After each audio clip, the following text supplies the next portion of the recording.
Well, the coronavirus vaccine distribution continues in Amarillo, still on phase 1, and that focus is on frontline healthcare workers, the elderly, and those with medical conditions that make them vulnerable. But another group is also on that list, first responders, and they are just getting started. ABC 7's David Furtado reports.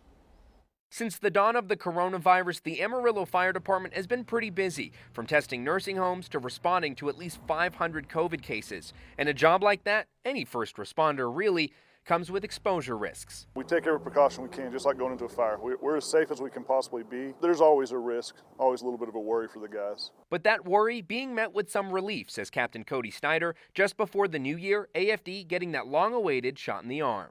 We're around 50–55% that have been done. Another agency getting that first shot, the Randall County Sheriff's Office, now having vaccinated at least a quarter of their staff, says Sheriff Christopher Forbes. If we can get that resistance, then we're not going to have to worry about those quarantines that's going to be so demanding of 14 days pulling somebody off the road. But it also has benefits within the jail's closed ecosystem. We're not having corrections officers coming in and possibly being asymptomatic and spreading the virus within our facility, which brings up its own issues and problems. Now, Captain Snyder says AFD should all have the first dose by the end of this week, and the vaccine priming Amarillo's toughest to fight the virus with the expected immune response. We're getting reports of, sore arms from the shot, and, some mild flu-like symptoms, typical stuff that CDC's reported may happen with the vaccine. But so far, everything's been going really well. And for Sheriff Forbes, he's encouraging all first responders to get the vaccine. Because our people are driven by service. That's what they want to do, and if they end up quarantined, then they're